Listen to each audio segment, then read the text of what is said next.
evening. Good evening. Good evening, everybody. Good evening. Good evening, welcome again. Thank you again for being with us, for coming out to be at this third session of Catholic Social Teaching, part of our Forming Missionary Disciples. I assume everybody's been here before, like for the either one or two of the previous sessions, or anybody here for the first time? Welcome. Welcome. Oh, you too. Okay, welcome. So just a little bit of a preview. Like we're just continuing what we're doing. We've been doing for this past 2 Mondays. The next one will be different because we're gonna go into practice. So if you have other people, friends, people you know, families, next week, next Monday, we have Catholic Relief Services. Right? This is where the rubber meets the road, right? How do we apply all these teachings, all these principles into work, into something concrete? Catholic Relief Services is a national organization by the U.S. bishops that help out not just within our nation, but other places outside of the United States too. So we'll hear from the experts what they use, what they do using these principles of Catholic social teachings. Also tonight, you know Tony already, but we also have Maria Valencia, and who is working, you know her title at the diocese? Associate Director, like Wendy, you know, for the Office of Family Life and Spirituality. But I think Maria's specialty is more about the culture of life, you know, not just anti-abortion, but also like how do you help expecting mothers, how do you help migrants, and all those things. So Maria will be here on the second part of the presentation, and it is with my pride to say that she's also a graduate of Franciscan School of Theology. So the three of them, Tony, Wendy, Maria, and myself included. So I think this is something cool that, you know, when the school moved here from Berkeley to San Diego, first Oceanside in San Diego, we get all these wonderful people that are now doing wonderful works in the diocese. So without further ado, I'll give it back to Tony. Thank you, Father, and thank you everybody for joining us tonight. I have to ask, have we started the opening prayer yet? No. Not yet, okay. So we are going to use our handout. So all of us got a handout that has 2 sides. And for those of us that didn't get a handout, I will give you a handout. And I think there was... Father, do we have extra handouts? Yeah. Okay. Yeah, we need 2. Thank you. So if you look at the opening prayer, the handout is taken from a larger handbook. So we're going to be using only the first 3 themes. The handbook that these are taken from has 7 themes, and these are the themes from Catholic social teaching. So I would like you to start by just looking at the handout and realizing that there are 3 different sections.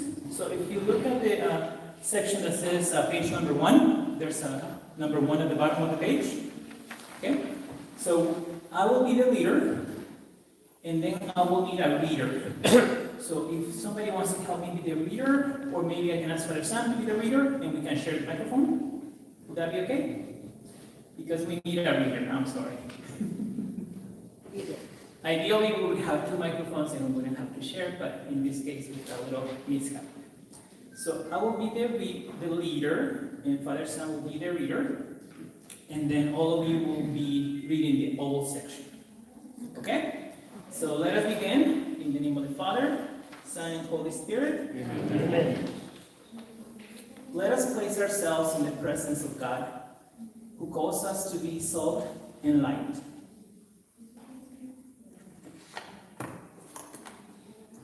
A reading from the Gospel of Matthew. You are the light of the world. A town built on a hill cannot be hidden. In the same way, let your light shine before others, that they may see your good deeds and glorify your Father in heaven. The church's social teaching is a rich treasure of wisdom about building a just society, a living life of holiness in the challenges of modern society. Reading from the book of Genesis.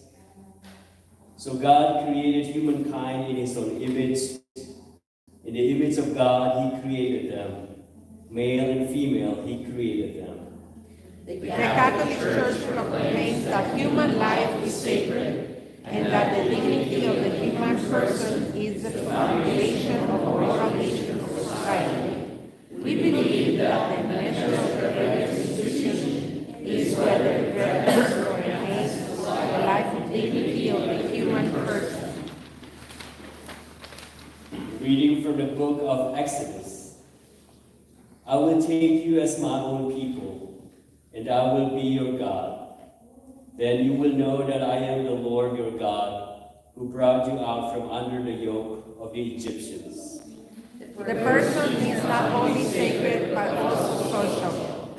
How we organize our society and economics and politics in law and policy directly affects human dignity and the capacity of individuals to grow in community. Reading from the book of the prophet Isaiah. Woe to those who make unjust laws, to those who issue oppressive decrees, to deprive the poor of their rights and withhold justice from the oppressed of my people, making widows their prey and robbing the fatherless. The Catholic tradition teaches that human dignity can be protected and a healthy community can be achieved only if human rights are protected and responsibilities are met. Therefore, every person has a fundamental right to life and a right to those things required for human decency.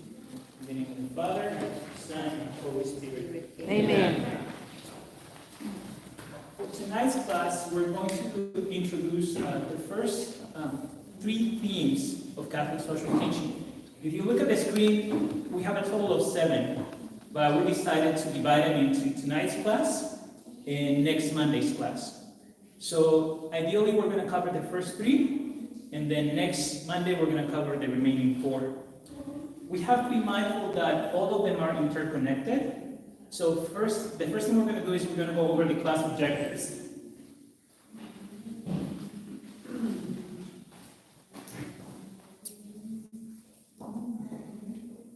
So the objectives for our class are 3.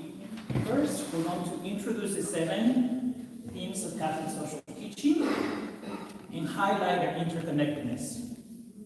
The second theme will be discuss the first 3 themes, the second objective, life and dignity of the human person, call to family, community, and participation, rights and responsibilities.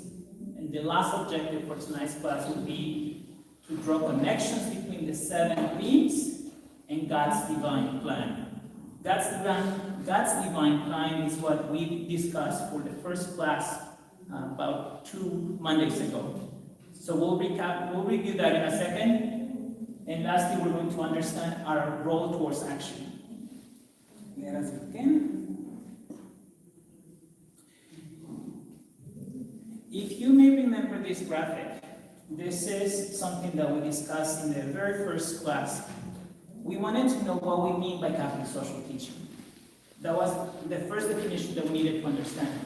What do we mean by Catholic social teaching? And we learned that Catholic social teaching is a set of social teachings that the Catholic Church calls the faithful to practice.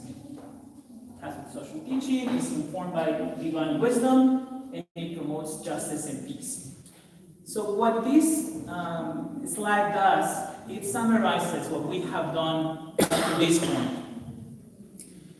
We looked at the role of sacred scripture last week. We looked at the role of the prophets from the Old Testament, from the Hebrew Bible. We started with a wonderful image of men and women in the book of Genesis.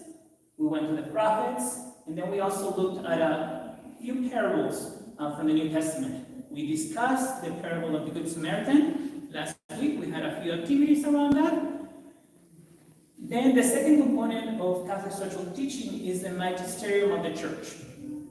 And that means where do we have those teachings? Primarily, they come to us through the encyclicals, the papal encyclicals. It's also included or embedded in the Catechism of the Catholic Church. And lastly, on the Compendium of the Social Doctrine of the Church. The last two are long documents, almost like books that we can reference from time to time. So at the end of the classes, when we're able to get your email, we'll be able to send you the presentations, and each of the presentations includes external resources so that you can also access the information that we're giving you during the classes. And lastly, church tradition, which we said the liturgy plays an essential role in us understanding what we mean by charity and mercy. Pat reminded us last week of the importance of mercy in our lives, not only the mercy that we receive from God, but also the mercy that we pass on to others. And also understanding that mercy is a gift from God, and because of that, it's something that we can pass on to our brothers and sisters in that spirit of fraternity. And we also learn about the signs of the times, and that was in class number 1. If you may remember that when we spoke about the signs of the times, we meant what is it that God is asking us to do now in the circumstances around us. How do we interpret God's kingdom becoming a reality in our daily lives? And along those lines, we visited the concept of, or the theological model of see, judge, and act. And you may remember that I asked you to keep that in the back of your heads in everything that you do in your daily lives. See, judge, and act. So that is a summary of what we have done so far. So something new for us. So this is something new for us. If you look at the screen, we have a nice little tree. And this tree has 7 branches, or it's a branch with 7 smaller branches. All of those are the themes of Catholic social teaching. So we have numbered them from 1 to 7. And you can take just a minute to read them, and I'll read them. Theme number 1, life and dignity of the human person. Theme number 2, call to family, community, and participation. Number 3, rights and responsibilities. Number 4, options for the poor and vulnerable. 5, the dignity of work and the rights of workers. 6, solidarity. And 7, care for God's creation. So the significance of the image is that as a branch, they're all connected. Right? It's just a very simple visual image for us to understand that there is this uniqueness about each of them, but as a whole, they're connected.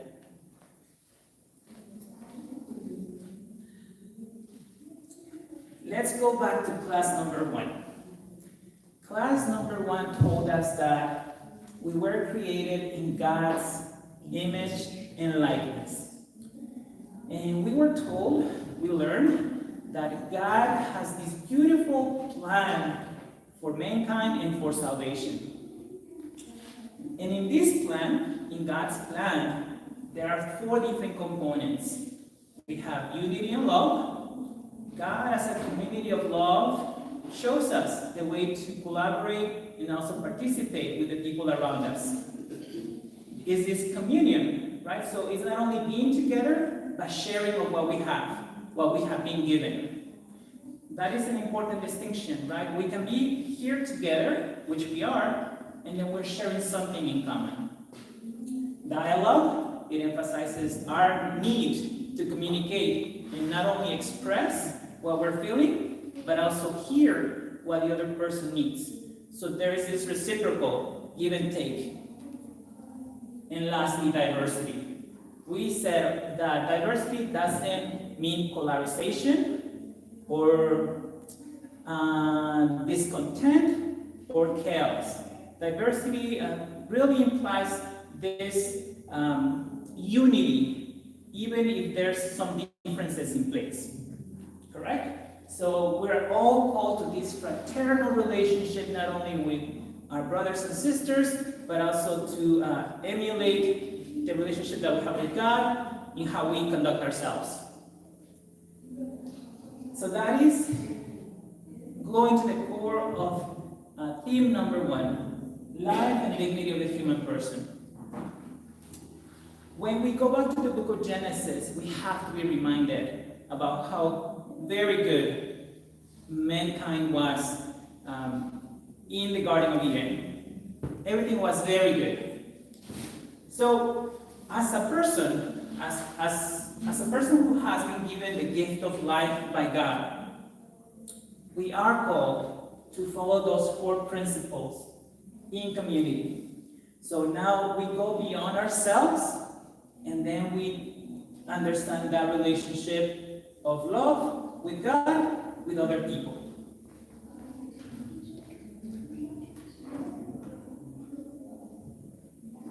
So here we go, life. Let me just read it to you. Every living creature, and especially humans, has been endowed with life by God's will and divine power. God has willed the gift of life, and He gives it at all times. So God is the origin, or the giver, the source, and the purpose of our life.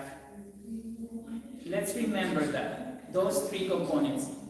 Life begins with God, He sustains our life, and then we pursue God, and He is our final destination. So being united with God is what we strive to do from the very beginning of our lives. He's the one who gave us life, He's the one who keeps us going, and He is the goal that we have for us. So we have this dual relationship. God is doing something, and now we gotta do something. We are called by God to revere, which means respect and admire. One of the things that I began doing many years ago to express how much I respect my mom is to pick up flowers from time to time. So I make it a point that every so often I make it to the market and I'll go to the flower section and I'll pick up some flowers. And even though many times I'm really tired and I can't express to my mom how much I love her, I let her know through the flowers that she's constantly in my heart. So it's a very easy reminder for me to tell, hey mom, even though I may not say it and I know that I have to say it more often, when you look at the flowers, be reminded that this is an ongoing and present need that I have to express to you my love. And that goes to the second part. So not only revere, but love. And all of you who have children and who are in a loving relationship with both your families and your friends, we all understand that love is hard work, right? One time I remember listening that love is not always a feeling, but it's always a decision.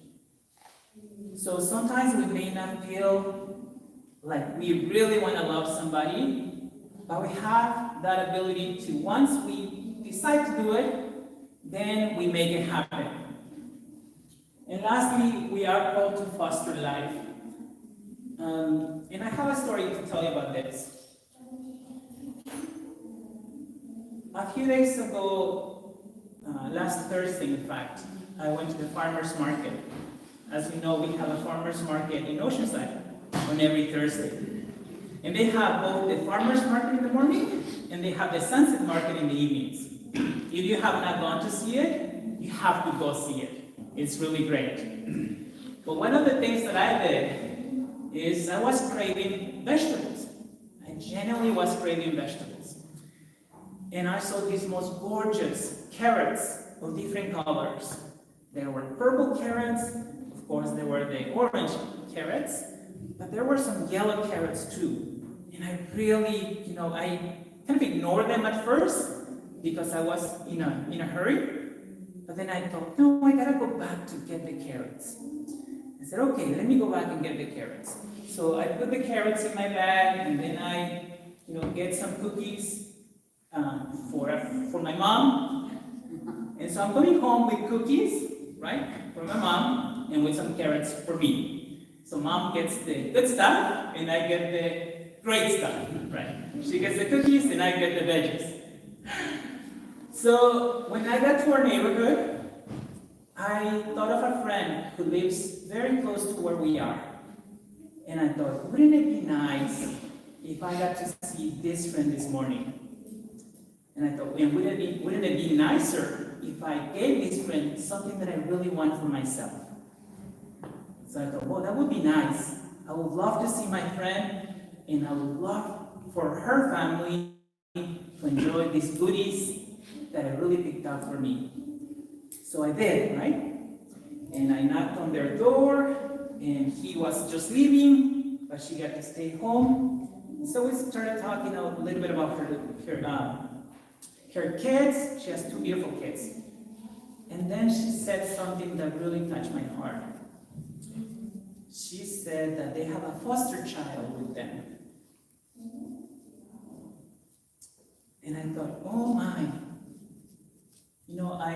I often think of my friend as this very special person. And when she said that, her specialness value just went up to the clouds. And I thought, you are really special. Because it takes a loving heart in the right circumstances, clearly, to foster a child. And she explained to me the circumstances of the kids. Without telling me the personal details of the family, she explained to me that she was given the opportunity to bring in this new young girl into her family. And I thought, that goes to the heart of that. She not only is showing respect for human life, she's showing it, clearly showing it, because they made a decision to bring this child into their home, and she's fostering it. She's fostering the child. I'm sorry, not it. She's fostering the child, fostering this new life that may not have many other opportunities. And I thought, well, that's amazing that somebody in my life has that opportunity to do that. And that now gets us to the second part of it. So if there's life, any moment that there's life, it follows that there's dignity. And by dignity, we mean the inherent and unchangeable value and worth of any person at any moment. What that really means is that everybody has the same worth and the same value, always before God. So life and dignity go hand in hand. I'm sure that maybe some helping professionals among us will be able to help us understand. I'm thinking of Jamie back there, how we put dignity in the context of access to many services. But for us, we believe that every person is precious. And we truly believe that. We are called to believe that wholeheartedly, that every person is precious. And I love that adjective.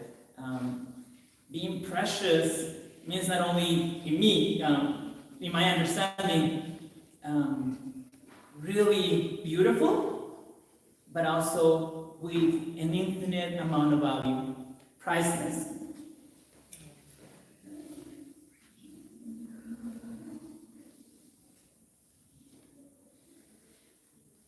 One of the major ways that we can understand God's power in our lives is when we realize that the Holy Spirit is living in us.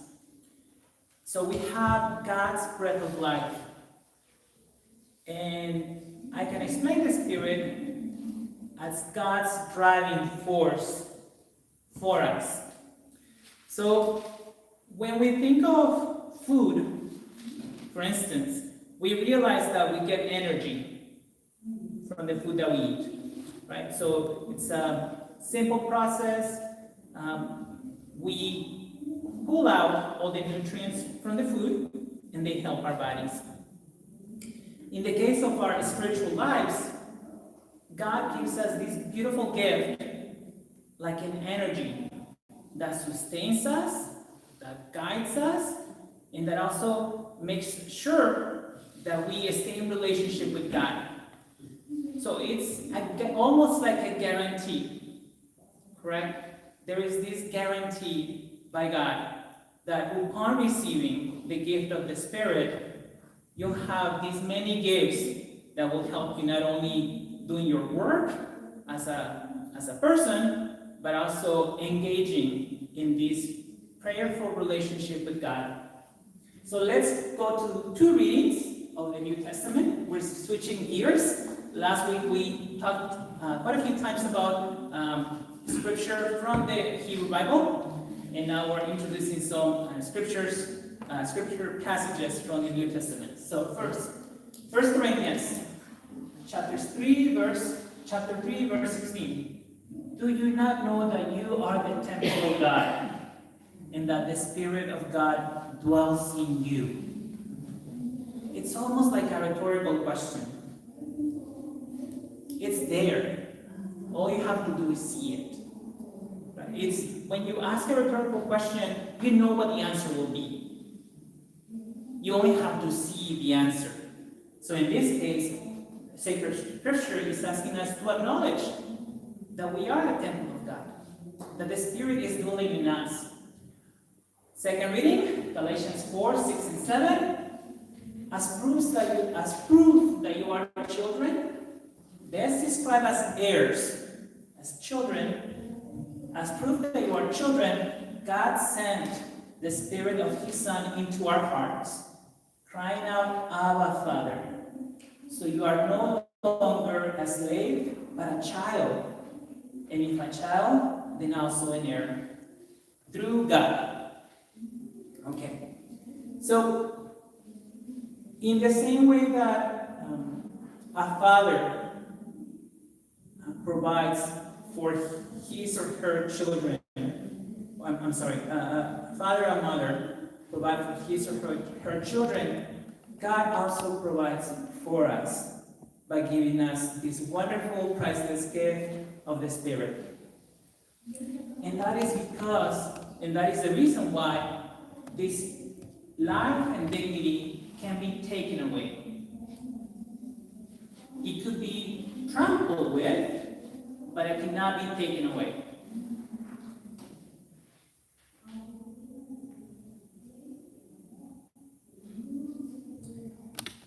So we have an excerpt from the Compendium of the Social Doctrine of the Church. And this is a little bit wordy, but let's read it together. Dignity of the human person. Is everybody able to see it well? Okay. So let's read it together. 1, 2, 3. Therefore, being in the image of God, the human individual possesses the dignity of a person who is not just something, but someone. He is capable of self-knowledge, of self-possession, and of freely giving himself and entering into communion with other persons. Further, he is called by grace of a covenant with his Creator, who offers him a responsive faith and love that no other creature can give. We talked a little bit about this during the first class, right? I think that we were wondering, about a phrase in Latin that I couldn't understand, and someone helped us understand that what Imago Dei is referring to is that we are the only creature in our world, as far as we know, that has an awareness and the ability to relate to God as his or her creator. And I gave the example of my dog, being mindful of how much I loved her, but probably not being fully aware of God as her creator.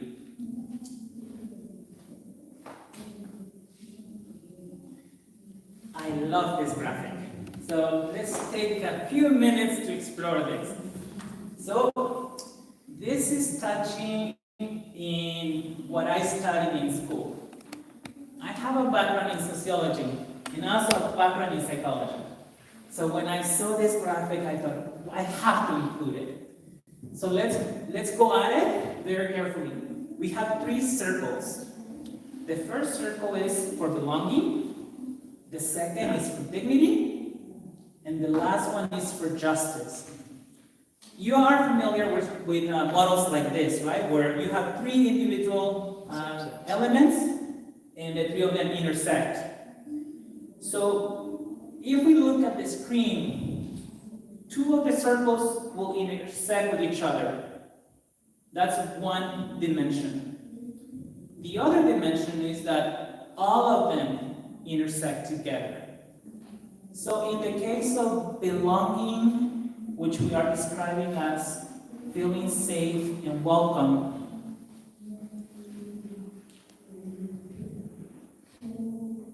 so if we describe belonging as feeling safe and welcome, and it intersects with dignity, which is being worth of honor or respect, the combination of the 2, belonging and dignity, allows us to see fraternity.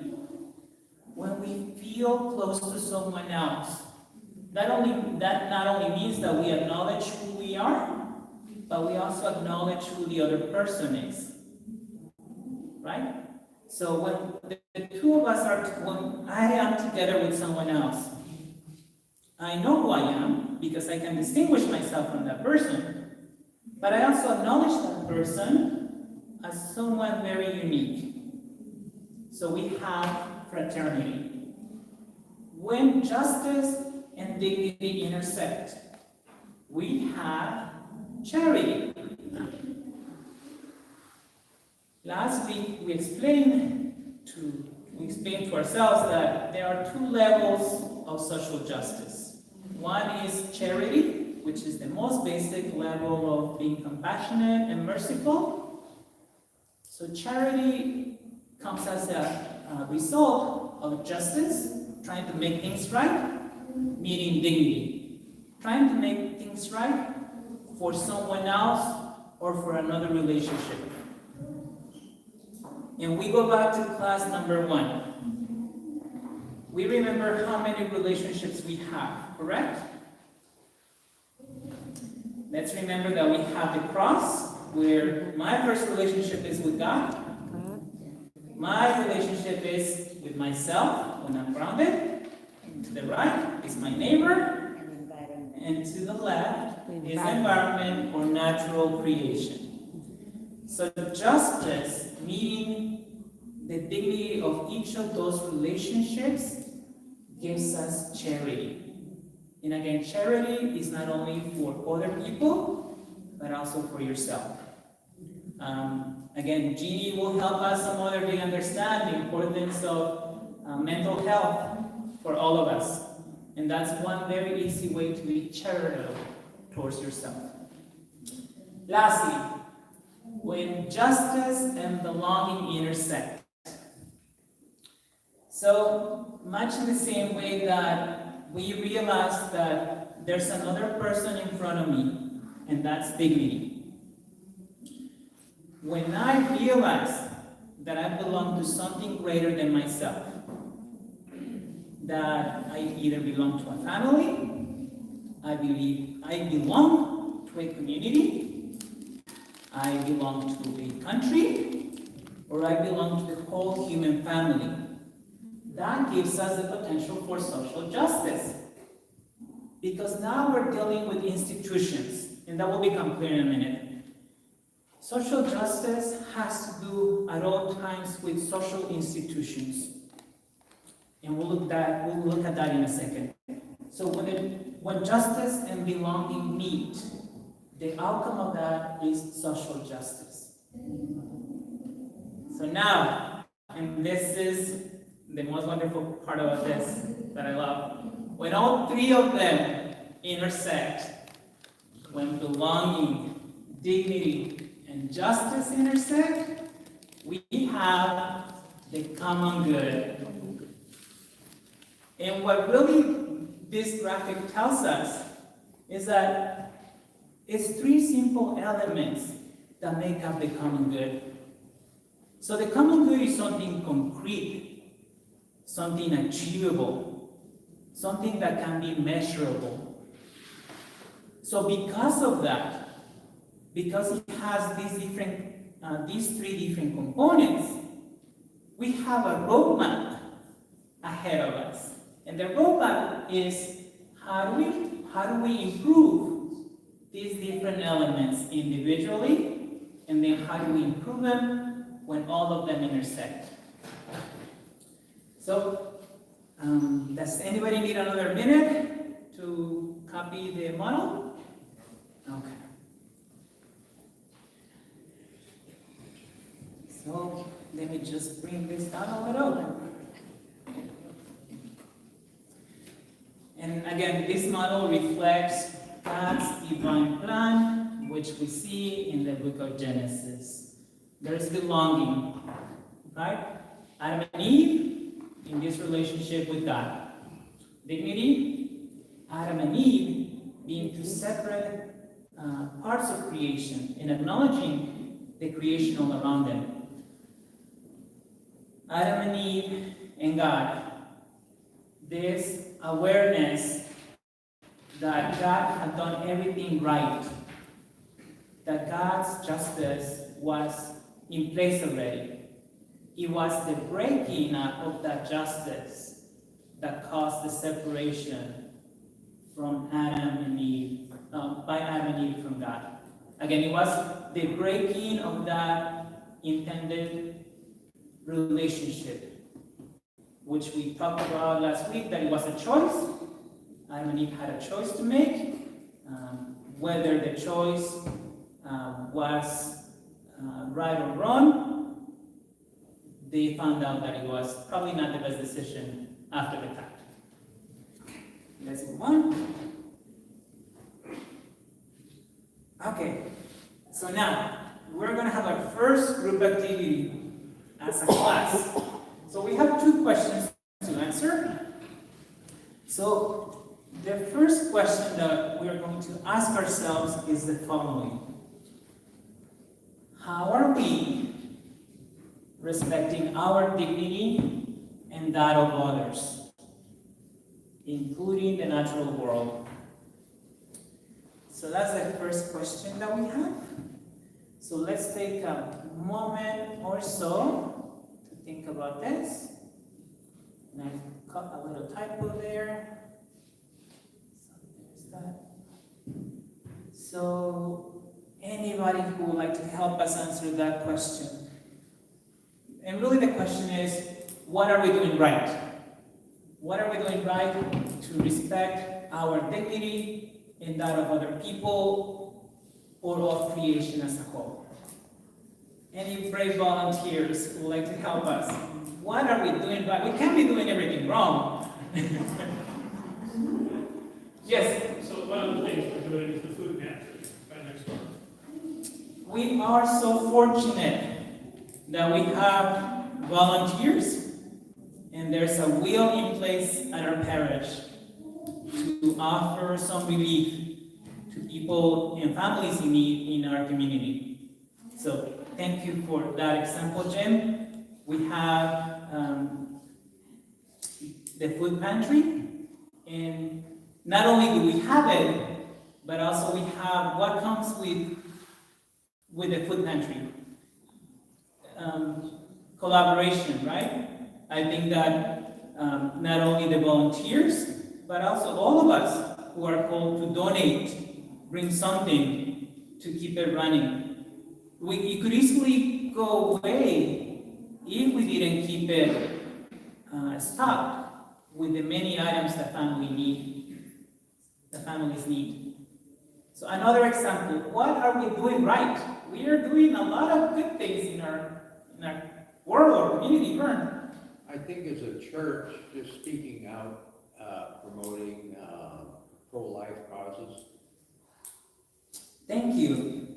We have a guest speaker, as Father Sam said. We have Maria Valencia, who is an associate director from the diocese, and who will talk to us about promoting Pro-life. pro-life actions. And she will tell us more about this, but the driving force for the pro-life movement has everything to do with from conception to end of life, correct? So it also has to do with safety net measures, right? Such as our food pantry. Are we providing adequate funding to many social programs? As you know, I'm a caregiver, because I have talked a little bit about this before. And as a caregiver, I get to come in, I am welcome into private homes. And it is such a privilege to be able to assess the physical needs of a person. And in the process, you are able to see what's working right and what's not working. And some of us in the audience, some of you are current or former professionals from the health disciplines, and you also realize that we are doing a lot of good things caring for our seniors, but we're also missing many targets caring for our seniors. A couple of days ago, I was speaking with Mary, and we were talking about the need for us to keep our seniors engaged in our community life. My client is in a nursing facility. He had an infection a few days ago. And I make it a point, as often as I can, and as busy as I am, to visit my client, to acknowledge him being a part of my life.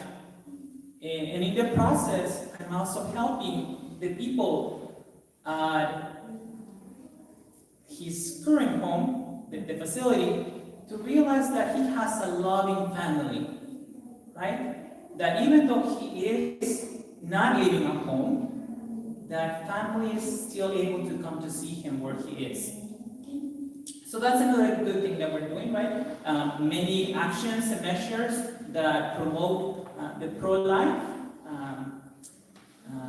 mindset. Anything else that we're doing good? One more. Yes, Pat. Jail ministry. Oh. Thank you. Thank you for bringing that up. Jail ministry. Can you help us understand a little bit more about jail ministry for those of us who are not thoroughly familiar with that, Pat? It's visiting, going into the jails and being present with prisoners and leading prayer services and letting them talk about their lives and their needs and their experiences in life. Thank you. People don't stop being humans and members of loving families because they're in jail or they're in prison. And I think many of us often forget that if we don't see them or if they're not visible, they don't exist. And that's almost true for almost any group that is marginalized. Many of us don't see them, or many of us see them and choose not to pay attention to them. So thank you for raising up jail ministries. So next question is, unlike the first question, the second question is, okay, how are we not respecting our dignity and that of others, including the natural world? What are we not doing the best we can currently? Any volunteers? Where can we improve? Let's think about it in those terms. What can we do a little better? So, Yes. and with those that have mental illness. Thank you. Thank you. Mental illness has a special place in my heart. I have an uncle who has been diagnosed with a mental illness. And when I was informed of the diagnosis, it really hurt.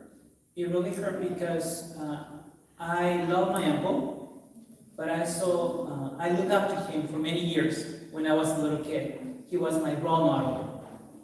He was someone that I really wanted to emulate. And you're right, Steve. Many times we miss the signs that may help someone not get to that level of illness. And even after we see the signs, we fail to provide the interventions, the different kinds of interventions that could help that person. So we need to do a better job regarding mental health and mental illness. Something else, room for progress. Yes. Not finding enough solutions for the homeless. Right, so not finding solutions to help homeless and shelter individuals and families. And we talked a little bit about that last week too, or the week before, for class number 1. And then last week too. The reality of somebody who's unsheltered is beyond a simple solution, correct? There could be issues of mental illness. There could also be issues of not enough finances. There could be issues of violence in place.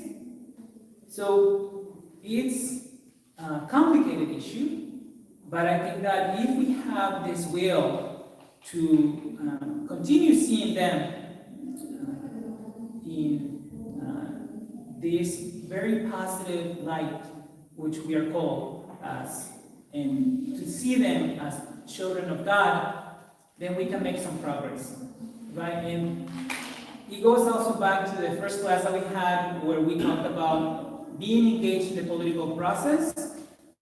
And the idea behind that was not to create polarization or not to concentrate on what hasn't been done, but to suggest new solutions by working with other people and with the institutions that can provide a lot of answers. Last one, yes? Social and peer pressures and giving in to something we don't fully understand just to be part of a group of people that we want to be a part of, and it leads to bullying and judgmental, and it's not truly who we are. Yeah, peer pressure. Cascading. Peer pressure is intense, especially now among our younger people. With the rise of social media and the celebrities and reality shows, we know that there's many ways that, especially young people who are still forming their consciences, and they're still trying to figure out what is right and what is wrong, it can get very complicated very easily for many of the young people. And also, not only for young people, but misinformation and incorrect information, right? For any of us. We can be pressured into thinking that something is happening where the facts are not giving us that answer. Thank you. We're going to move on, and then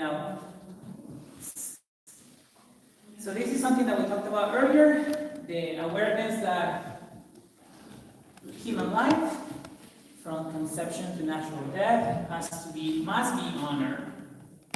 And for example, with the case of my friend who has decided to adopt this foster parent lifestyle, we can see that she's doing something towards helping a child. And in my case, as a caregiver, being somebody who is genuinely invested in the well-being of my clients, I'm at the other spectrum. So there is this range of life stages that we need to be paying attention to.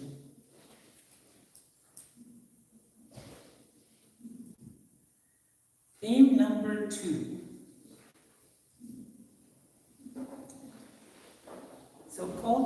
family, community, and participation. And many times, like most of you, when I think of the family, I think of the Holy Family, right? That's probably one of the first images that I get.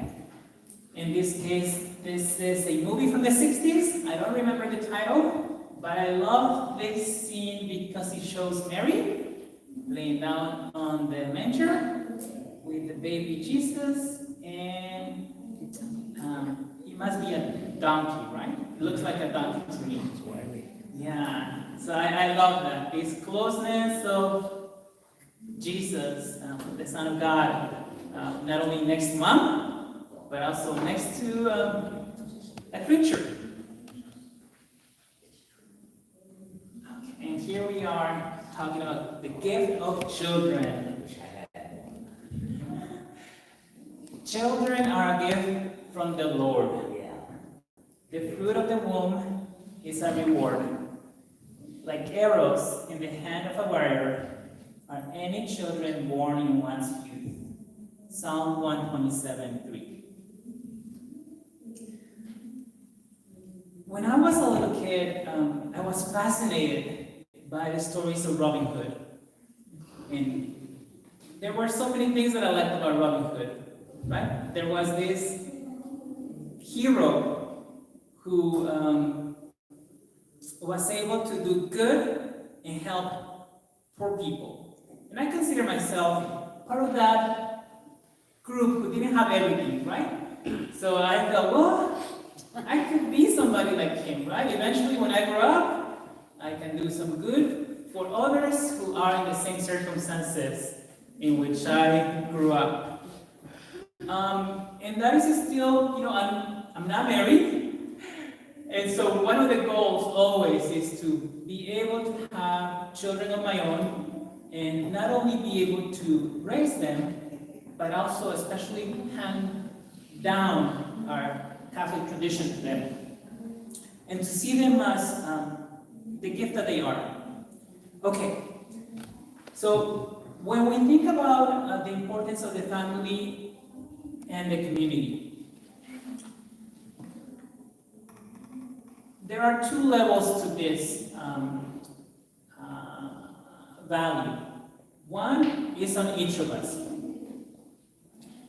We are told that the family is where we learn our first lessons about social life, but also about personal awareness.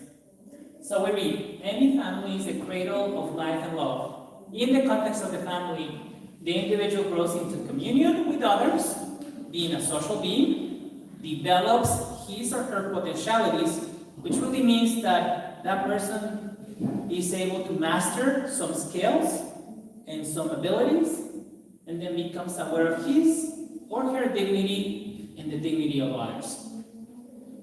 So we have this image of somebody who's born in a family, and this member of the family has a specific role in that family, but then is able to develop some very unique attributes or abilities that only that person can do.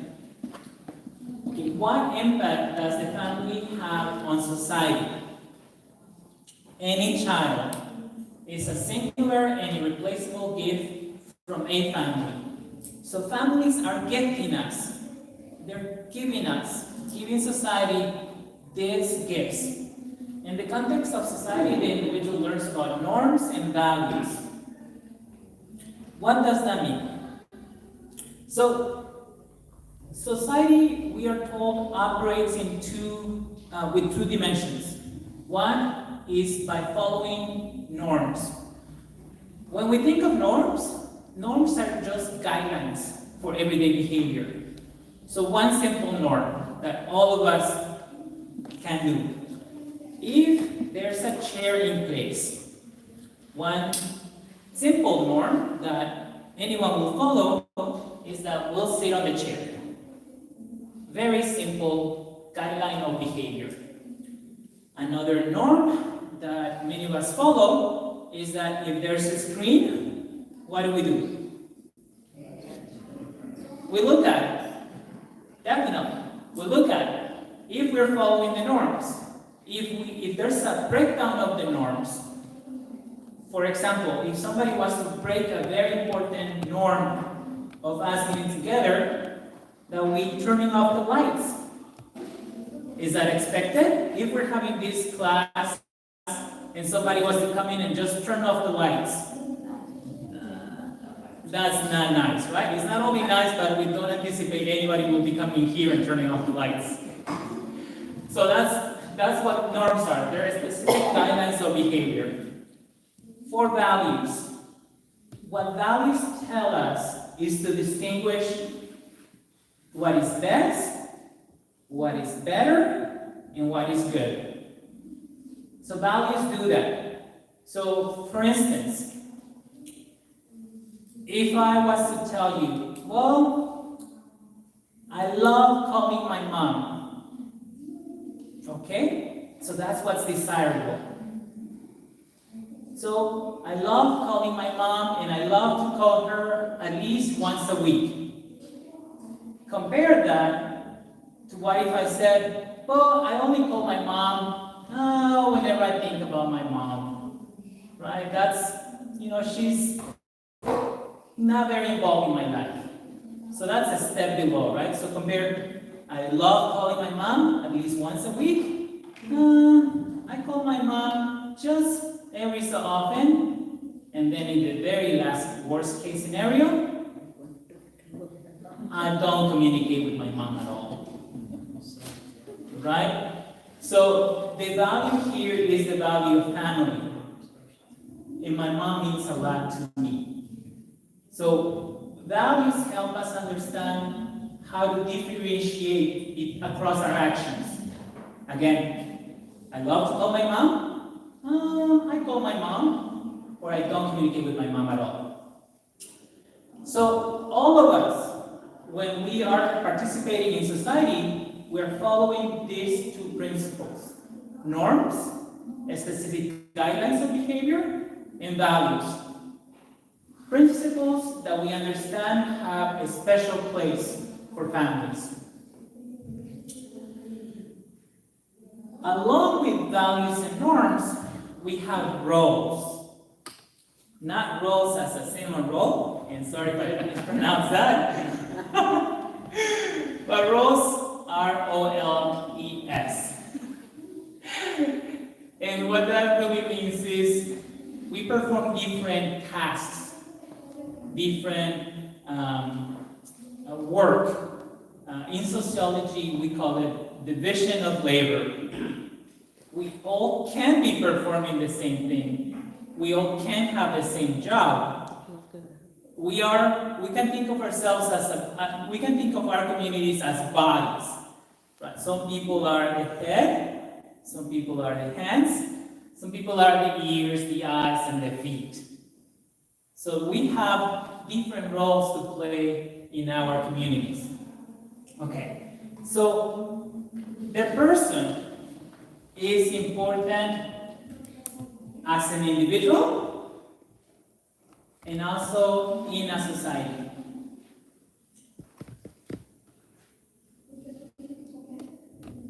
Okay, I love this. Okay.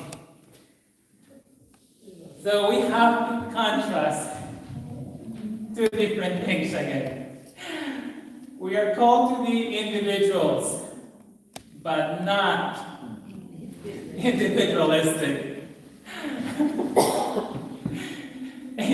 And this emphasizes the role of our community as belonging to something bigger than ourselves. Many of us can be very self-centered, and many of us neglect other people.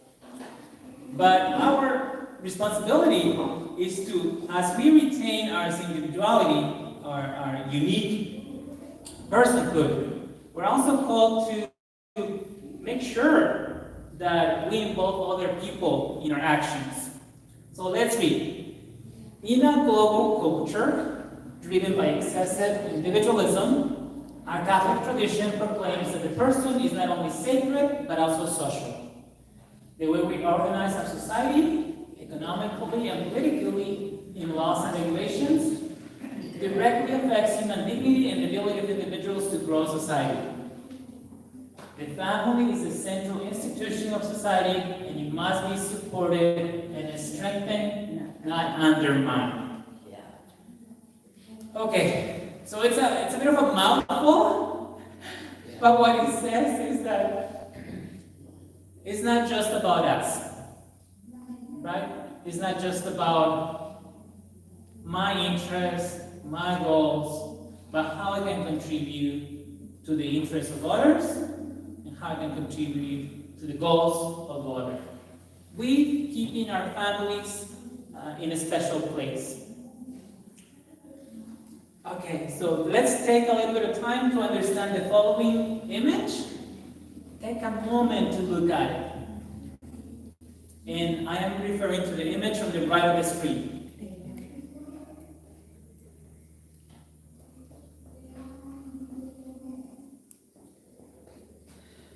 So this is a model that has been put together by a professor at the University of Nebraska. And his name is Abidemi Oyinlade. We understand society having 5 specific big social institutions. So think about an institution as a way that society is organized.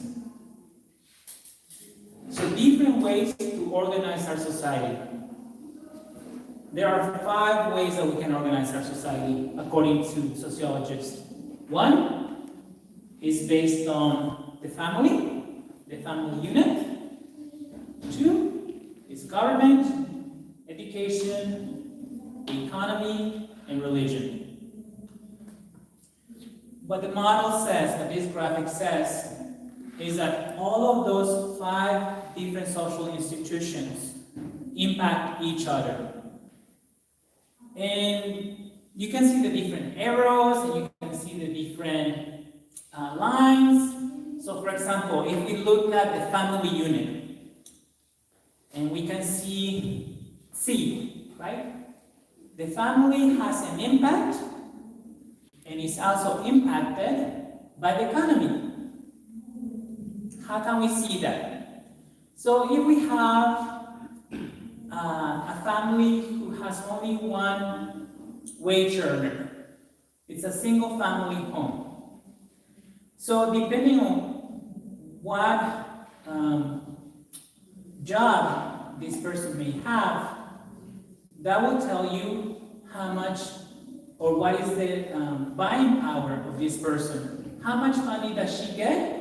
And how much money can she spend to care for her family, right? So the wages will determine what opportunities her family may have, and those opportunities in turn have an impact on the economy. So if mom has extra money to buy new clothes, the kids are able to buy new clothes, and that keeps a store open, and that keeps the economy going. In the case of the connection between family and government, right? Family and government impact each other. Again, we can go back to social policy. We can see that there are, for instance, nutrition programs to help families in need. For instance, we call them colloquially food stamps programs. Right, and that is just to help children have some level of appropriate nutrition. And again, also the family can choose its political leaders. Right, during the elections, we are called to go out and vote. So that's just 2 simple ways how we see the intersection or the corresponding impact between 2 different institutions. And so, if you look at the model in more detail, when you get it, you'll be able to see that all of them have an impact on each other.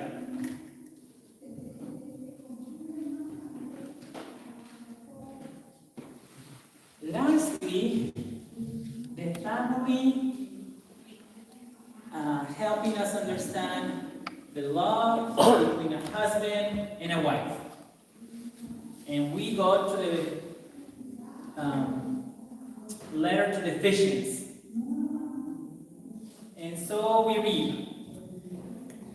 So also husbands should love. Let's start again. So also husbands should love their wives as their own bodies. He who loves his wife loves himself. For no one hates his own flesh, but rather nourishes and cherishes it, even as Christ does the church, because we are members of his body. For this reason, a man shall leave his father and his mother, and be joined with his wife, and the two shall become one flesh. This is a great mystery, but I speak in reference to Christ and the church. In any case, each one of you should love his wife as himself, and the wife should respect her husband. Let me repeat that final sentence. For many of us, or many of you, who have been gifted with a loving partner, in any case, which is almost like saying at all times, each one of you should love his wife as himself, and the wife should respect her husband. So ideally, we all do that. As I shared with you, I didn't see that sometimes at home when my stepfather became a little violent or pretty violent with my mom. So this is the ideal model that all of us are called to embrace if we enter into a loving relationship in holy marriage. But that doesn't happen all the time. But that is the ideal that we have. And the very last slide, I believe, we're going to go on break, is regarding us as agents of social change. So when we think of an agent of social change, we think about somebody who has the capacity to have an impact on society. And what we do is out of this awareness of the dignity of all the people around us. So let me just read and then we'll finish. It is impossible to promote the dignity of the person without showing concern for the family, groups, associations, local territorial realities, in short, for that aggregate of economic, social, cultural, sports-oriented, recreational, professional, and political expressions to which people spontaneously give life and which make it possible for them to achieve effective social growth. What that really means is that all of us can participate in these 5 social institutions that we talked about to make things better for everybody. So you have the capacity, once you have the awareness that all of us have this inherent dignity, it's our responsibility to engage with all 5 institutions. Okay? So we're going to take a break, and then we'll be back in a few minutes.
Voluntarios, volunteers.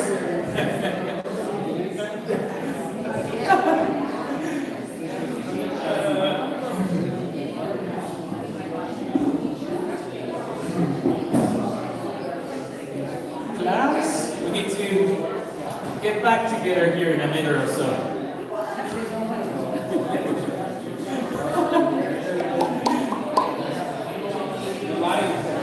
Turn off the lights. Somebody turn off.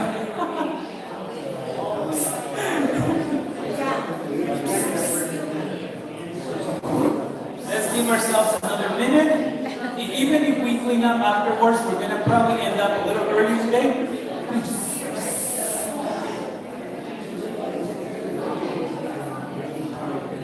Then I have to ask you, would you like to be a volunteer? Desperate need of volunteers. If you want to volunteer, come and take a seat. Grab a chair. You're welcome to join us too. We need 2 more volunteers. Anybody?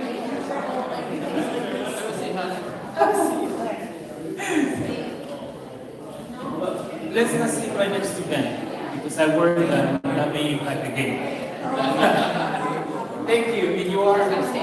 Stacy. Thank you for joining us. You can take one of the chairs. One more. And we need 1 more volunteer. Any brave soul that wants to help us? Maria's coming. Maria's coming. Oh no, she's not coming to be the volunteer. Jim is coming. Bern. Somebody volunteer Bern to join the table. There you go. Thank you.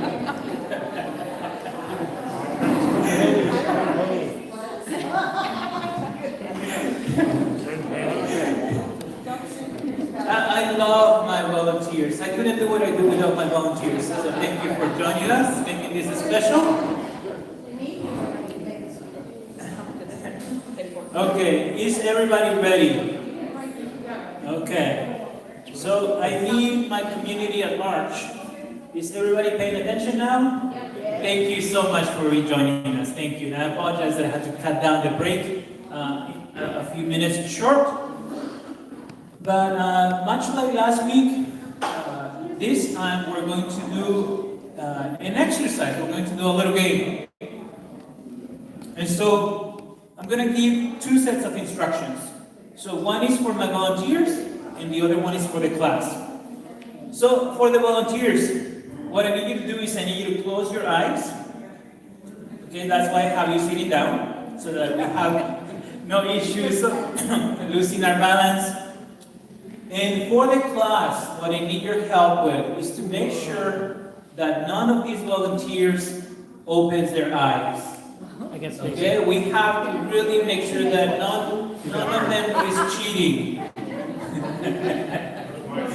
Stacy, you got her.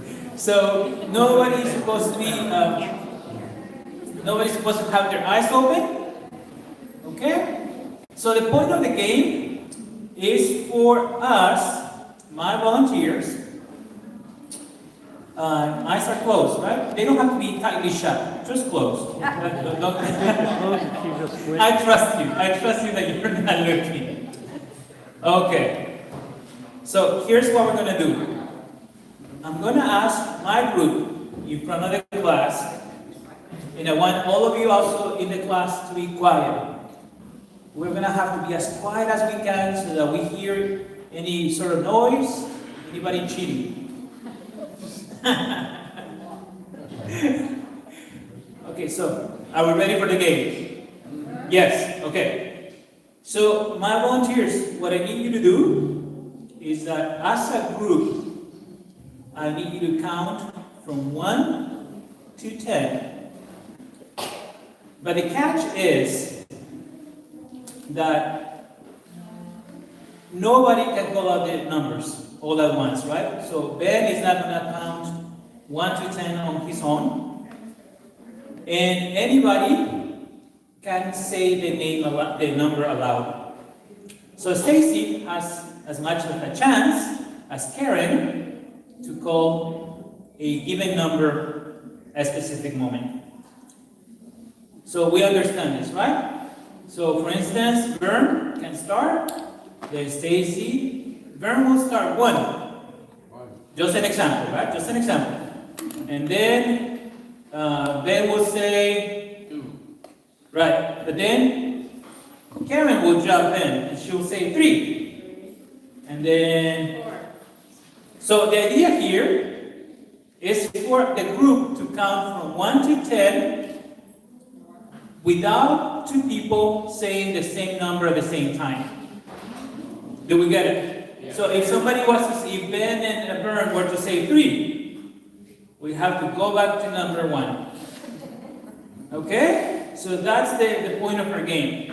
So I'm gonna say go, and then anybody starts us off. But everybody has to be very quiet now. Go. 1, 3, 4, 5, 6, 7, 8, 9. 10. So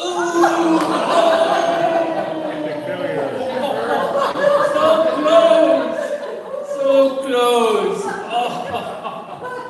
Oh my. I'm sorry, guys. Okay? That felt really bad. We came this close.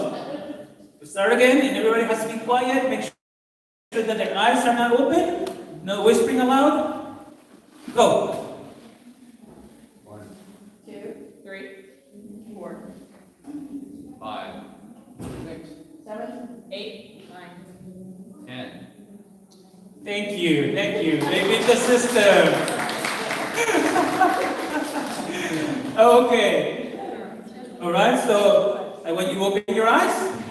All right. And so now we get up and we are actually before we go back to our seats.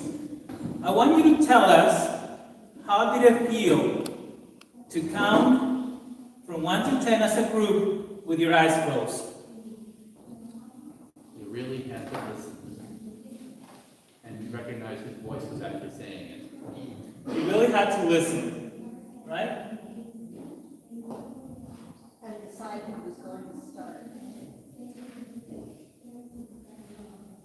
Wait to listen. Way to listen. Was there ever an urge for you to jump in because you didn't hear the number coming from anyone else? Obviously, we jumped in. Yeah, the first time it happened, right? Yeah. The first time, both of them were not quite in sync, right? And they called out the number at the same time. Okay. What we did a minute just now is a very simple example of forming a community, right? So we have 5 almost as strangers, right? Because we have husband and wife, right? But we have 5 people, and they have very different circumstances, right? You all have different life experiences, and you also have different ways of interpret what we do. But the point of the game is getting something done together when this is the first time that we're doing it. So let's go back to our seat. Thank you. Round of applause for the volunteers.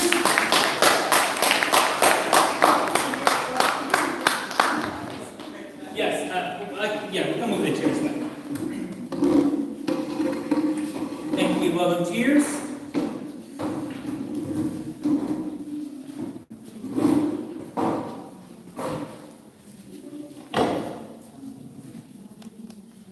I found this little graphic, this image, when I was working on the class this morning.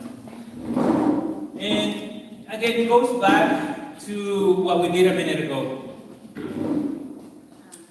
All of them represent a person with very special characteristics. And if you look at the image, all of them are different. None of them are a copy of the other. And they have different features, right? For instance, one has a zebra-like arm, and then there is almost like a rainbow here. One of them has diamonds, these beautiful diamonds. And if you read the line running across the image, are you able to read it? Yeah, so it says, a friend reaches for you, a friend reaches for your hand, and touches your heart. Right? So that is the essence of what we're trying to do here. We're not only reaching out physically to someone else, but the goal of what we're doing is really transform our hearts and the hearts of the people around us. We have this little example here of the small community. And the small community at first failed. The very first try, they almost got it, but it took them just one minor oversight to accomplish their goal. But we tried it a second time, and they figured out a system. They figured out a way to listen to the person right next to them, and not only next to them, but across them. It's a bit of a challenge when you're sitting down across somebody and you're expecting someone to say the number. When I've done this exercise, you almost have at first an urge to say the numbers yourself. But then you also realize that the people around you are having the same urge. So you learn to compromise, right? So maybe I won't say that number. I'll let someone else do it. But then someone else will let me do it myself. So we are next to each other. We figure out a way to work together, and then we achieve an objective. A very simple case of failing at first, and then achieving our goal.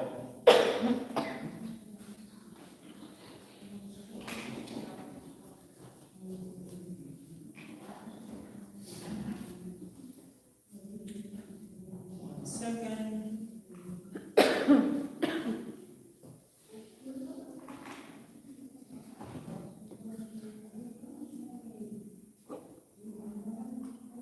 I saw that. Okay. One second.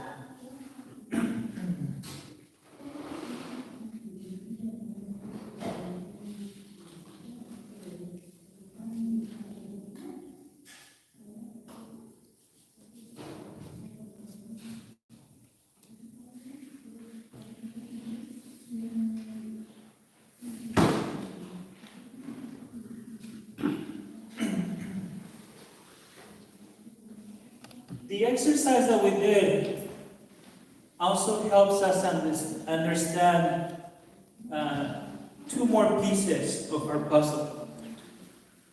As humans, as individuals, we have human rights, but we also have responsibilities. In the case of our example, as a group, one right that everybody had was being able to call out a number. That was just an equal right. Everybody could do that. But the responsibility that each of them had was to make sure that they got to number 10. So each of them had the same responsibility. We have to get to number 10. In our communities, we have expectations, right? Which we can also think of responsibilities. So if you look at the poster on the right, equal pay for equal work. For a long time in our country, there has been a wage gap between how much men get paid more than women, even in the same profession. We also have the nuances of language. If you look at the bottom picture, when is a person considered a refugee, and when is a person considered a migrant? We are experiencing some of that in our county, in our region. It's important that we distinguish the value and the meaning of terms. Because if a term is incorrectly applied, it takes away some of the rights that are guaranteed to someone.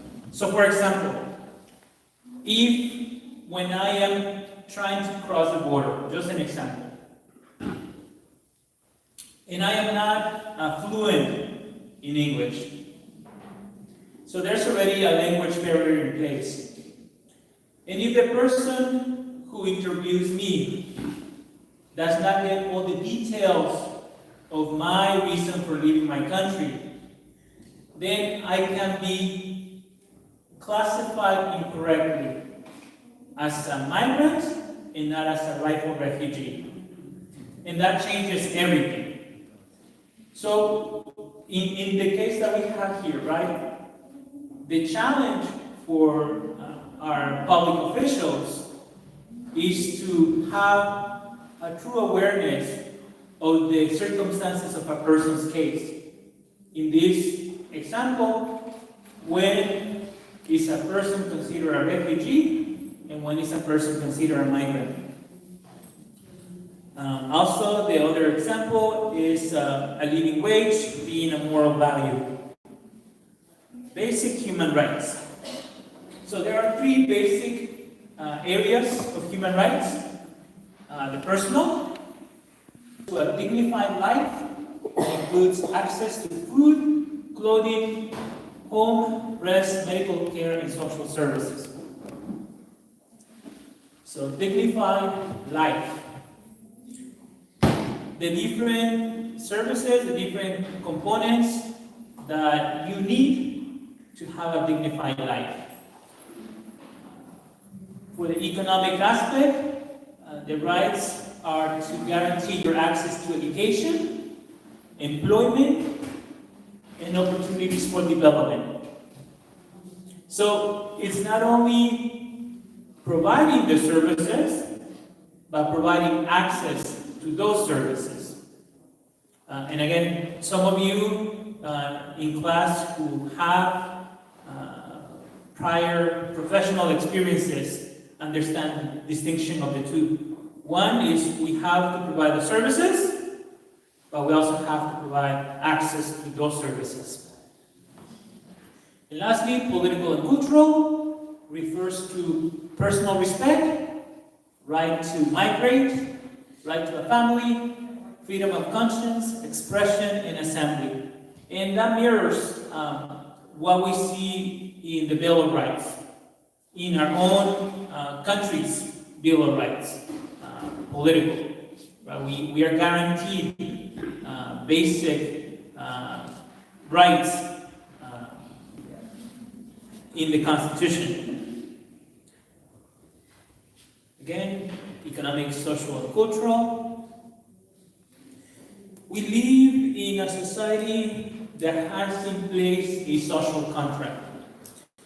So, just to understand what a contract is. I am not a lawyer, but the way I understand a contract is that there's two parties involved. There's at least two parties involved in a transaction. So one person is agreeing to do something, and the other person is agreeing to do something else. So, in the case of getting a cell phone, very simple case that will demonstrate a social contract. So, when I want the opportunity to communicate with people, I may choose to get a phone, a cell phone. And so, I commit to paying a monthly fee to the carrier. That is my commitment. I'll pay this monthly fee to get a service. The telephone company, the carrier, guarantees me access to the network that will make those calls possible. So that not only maintains their satellites in orbit, in space, but also makes sure that I have any updates that my phone requires. So it's not just about the organization to keep the operation going, but also the equipment itself. So that is our social contract. For us, as people of faith, we commit to respecting the rights of others. That is our commitment. We are observing the rights that other people have. We also seek to promote the common good. We strive to achieve the common good. And lastly, we seek that our rights take place with the best of our intentions. We do all of this with the best of our intentions. We really want to try to make sure that everybody has what they need and that we also have the same opportunity for ourselves. So at this point, to make sense of this class, we have invited a special guest.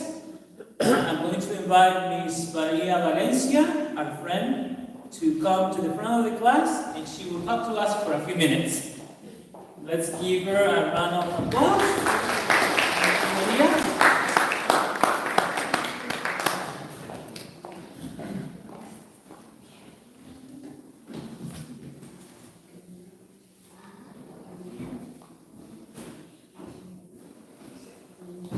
Good evening, everyone. Good evening. It's a pleasure for me to be here with you, sharing what the Diocese of San Diego, some programs of the Diocese of San Diego, and tell you how my Office for Life, Peace, and Justice works. But let me just begin. I have 20 minutes to talk about this, so I would like to be brief. But sometimes I just keep talking. Okay, so this is if you can see the blue column here. So the diocese works according to our top. There are different layers in the organization or in the So the first layer, of course, we serve God, right? We serve God, but we also hear what Pope Francis tells us to do, right? You can see at the top, it says the Vatican. So we listen to what Francis tells us to do. And then we follow the guidance, right? And then the other part is the Vatican is like the international layer or level. The second level at the top is the USCB, the United States Conference of Bishops. Yeah. So we listen to them. So we follow some guidance, whatever programs they decided to do or initiatives, we work with them. And then the next level is the CCC, California Catholic Conference. So in the diocese, we have 12, I believe we are 12 dioceses in California. And the CCC is all the bishops in California that gather together and see what is the need of the state. And they create programs or initiatives just to respond specifically to that need. An example is last year we fought very hard to defeat Proposition 1, but we voted for Proposition 1 in November, and we were very hard just to tell people no on Prop 1, but unfortunately Pope Grant passed it. And then the right to have an abortion is in our California Constitution. But that's an example of how we, as Diocese of California, work together to defeat that proposition that really affects the family in our state. And then, the other level, it's the diocese level, okay? That's Cardinal McElroy, right? Or the pastors, In our Diocese of San Diego, we have 98 parishes, and we serve that population. We serve about, I think we are 1,300,000 Catholics here in our diocese. And then the other level is the parishes. Yeah, right there. So that's 98 parishes, including San Diego, Mission San Luis Rey, your mission, your church. And finally, the community. So as you can see, these are different levels, right?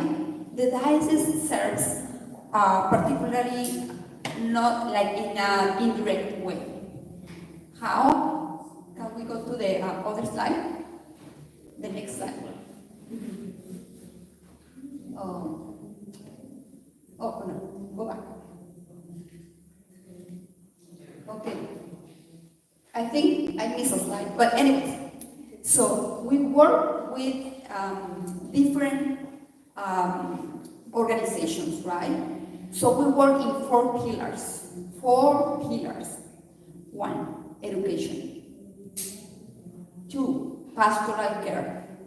Pastoral care, it's an example of pastoral care and how to serve those who are sick, provide what they need, help the family. And then a pastoral care for the pregnant woman is connect the pregnant. An example would be connect her with a pregnancy center that can help her. That's examples of pastoral care. So I spoke about education. We have education, pastoral care, and then prayer. Everybody can pray, right? Okay, and the other one is advocacy. Contact the representatives, vote, of course, then make public witnesses, participate in events, and be a public witness of what we believe, right? And here I have an example here. So, next slide.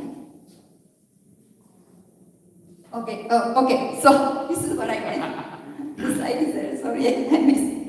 Okay, so those are the four P's. Prayer, public information and education, pastoral care, and public policy. Okay, next one. So these are examples like how I work in the Office for Life, Peace and Justice. And we have 4 specific areas that we work. My responsibility is the culture of life. That means that I have to make sure that everybody understands that we respect, as Catholics, we respect life from conception to natural death. And probably Tony already talked about this, but that's culture of life. And then we have restorative justice and detention ministry. That's a very important ministry in the Diocese of San Diego. We have about 600 people that are volunteers that go to the prisons or jails and take a hope or offer a hope to the inmates. And then another area that we work specifically in the Office for Life, Peace and Justice is the creation care. So for us, creation care is very important. So that's why it's one of the areas that we work with the parishes, right? In some parishes have creation care ministry. Do you have one? I mean, does your parish have one? Yes. Tony. Tony, who is Tony? Yeah. Oh, that Tony. I know Tony because we were classmates for a long time. Like how many years? Probably 3, Tony? For 3 years we were partners, and also we were not partners, classmates, and also with Father Sam. When I met him, he was Sam, but now I have to call him Father Sam. I'm very proud of my classmates who are here sharing with you. So I'm your community and specifically your parish is very close to my heart because I spend a very good time here with my classmates, with my professors, and walking the gardens. It's a magic place. It's so beautiful. It's so peaceful. So I'm very glad to be here, part of the community, and to be here with you. But anyways, so these are some examples of how you can put your faith in actions, right? Some examples that we work as a diocese, but you can, or probably you already have participated in these events. This little box is called the rice bowl. Rice bowl. Rice bowl. That I know the people in Spain, the other group told me that you have this in your parish, right? It's very easy to participate when they have the campaign. Just for the kids, it's a good way that they can learn how to be merciful and how to think about the more vulnerable. And then it's very easy. So that's a way that you can participate. And then in the picture there, it's sometimes we have events. We are going to have an event. It's called Million Miles or Million Years. Thank you very much. Do you know when it's going to be that event? Is it June? It's June 10th, I think? June 10th. So check the diocesan website. It's there. And it's a beautiful event. Have you been there? Who has participated in that event? Oh, Ron, have you participated? What was your experience last time? It was good, it was really quick. What did you saw? It was very fast. The community, the parish coming together to prepare meals for the less fortunate. Yes, so it's very energizing event that you can take your family, your kids, your grandkids with you. You're going to be there for 4 hours, 2 hours, I think, are they? Like probably 3 hours, I'm not sure, but check the website. And it's very easy. It's just to pack a neat bag with rice and peas and beans. I forget what is in the bag. And vitamin C, I believe.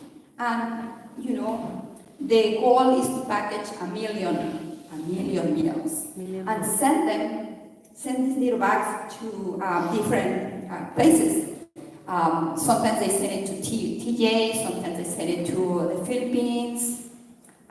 So it's a way that you can participate and do like the extra mile, right? To put your faith in action. So you don't have to do extraordinary things. Ordinary things, but with frequency, little by little, just help the vulnerable. Okay, next. Okay, we have communities,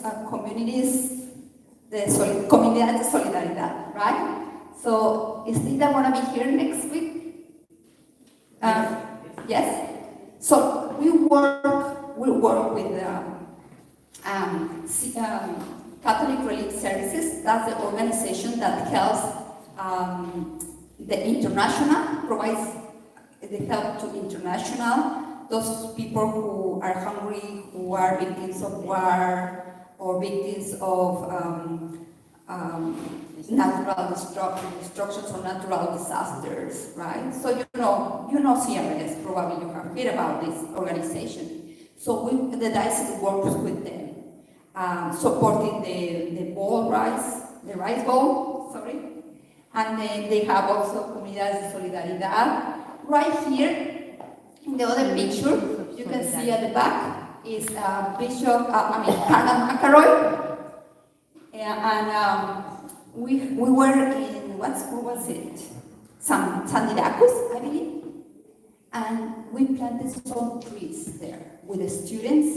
So that's a way for the students to know that we care for creation. We are still works of creation, and we have to really do things, recycling, taking care of the water, all these little things that we can do to take care of our environment and to think in future generations that probably today we enjoy a lot of things, but we have to think about our grandkids that we want them to also enjoy what we have, right? And you will talk about more about this. This is one of the 7 principles of Catholic social teaching next week, I believe, taking care of creation. But this is just an example of how the diocese works, just to create conscience in the little kids. Next one. So these pictures are like, we have, in the Diocese of San Diego, we have 16 pregnancy centers. Here. So,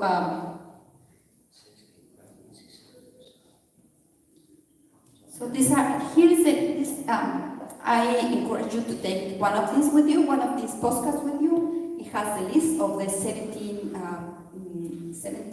agencies or pregnancy care centers that help pregnant women.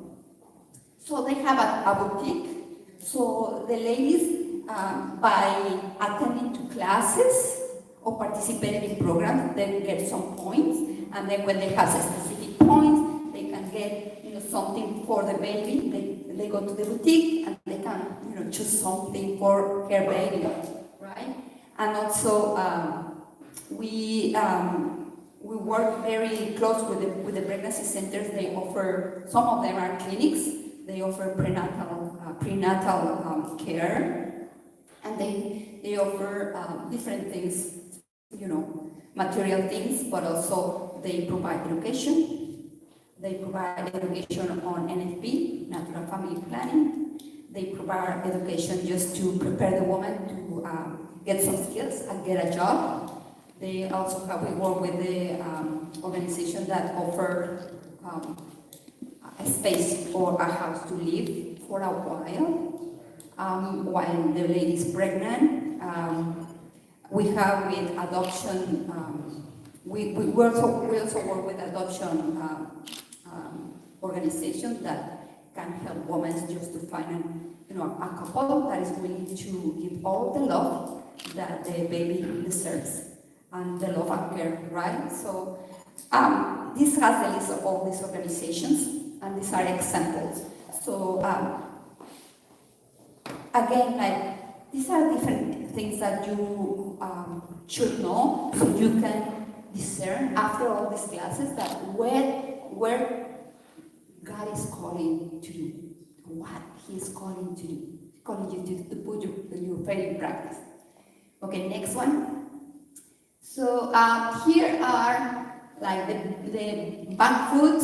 food banks. I always miss the food banks, right? Do you have one here? Yes. Okay. Who has helped in that? Who has been active in that initiative? Okay. So yeah. So in the pandemic, we have like more parishes that were doing this. I worked during the pandemic. I worked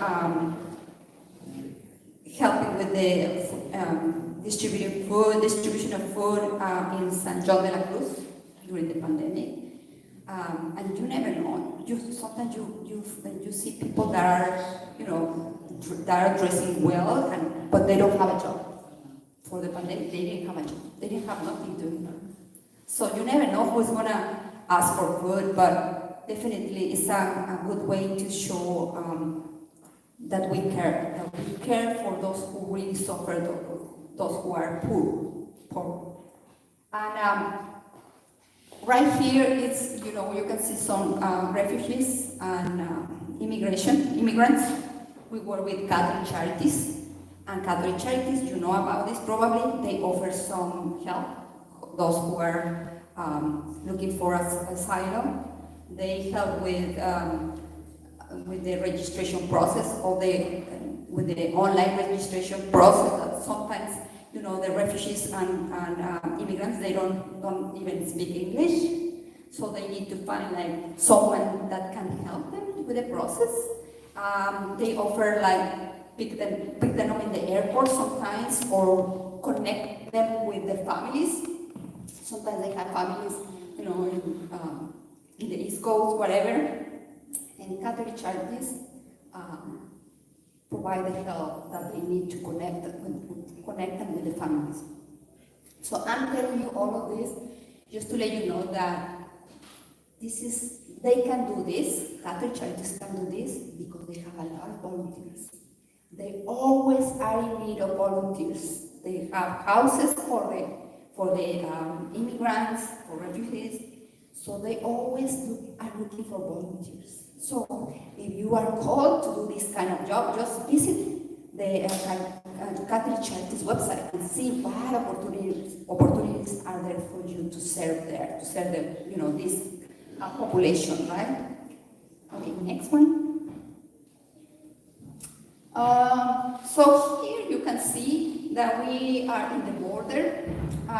In December, we always have Posada. It's called Posadas Sin Fronteras, and we gather together as a community just to have a posada and to pray in front of the wall and to pray for those for the immigrants, especially for those who are who died trying to cross the border to find a better opportunity for here or family or for their families.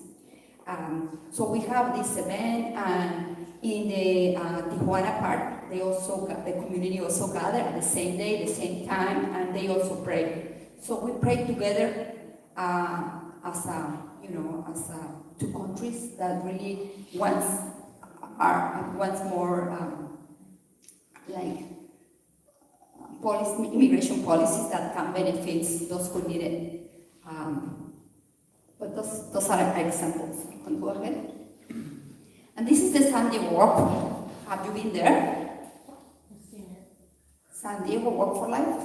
You have seen? Somebody? One person? Perfect. Okay. So we have this beautiful event, family-oriented event in January. Put in your calendar.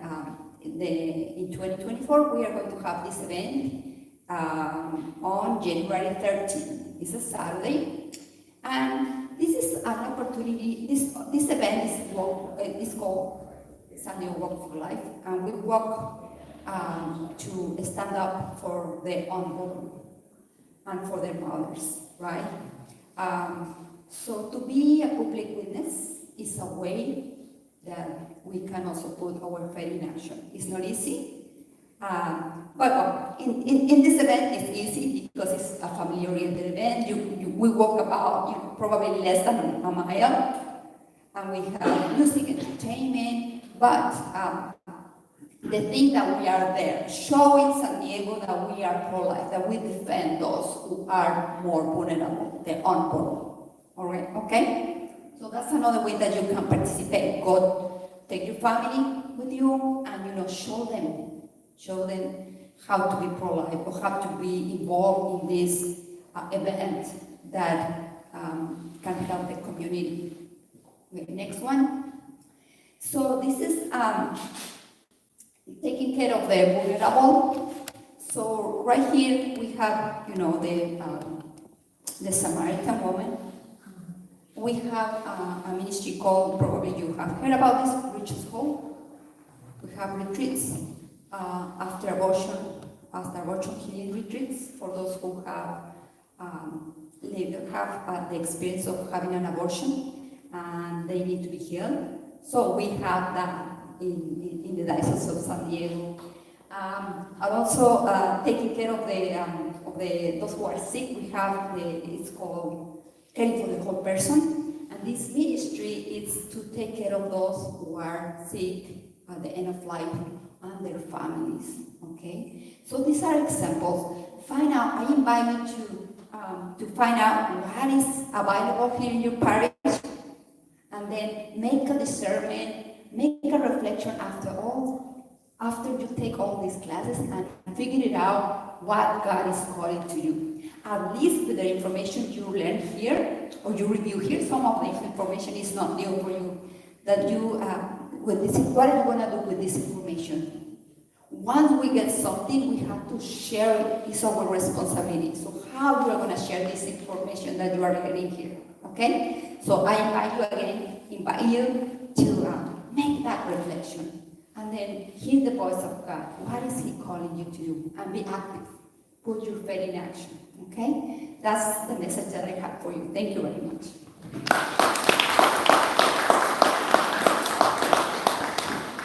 So, Tony? Thank you, Maria. Thank you, Tony. It was great to have this wonderful friend and this beautiful community here. Well, thank you again, Maria. Thank you for everybody for staying. We're going to do our closing prayer. And so for this closing prayer, I need you to stand up, just the way that Maria invited us to put our faith into action. Okay, so let us, if we're ready, let us begin in the name of the Father, Son, and Holy Spirit. And give me a minute because I forgot to blow this up a little bit. 1 second. Sorry. That's fine. I got it. So, Lord God, everybody, help us to value life and dignity of the person. I want to recognize the rights and responsibilities of all people, and also encourage family and community participation. I seek the dignity of the worker and the rights of the workers.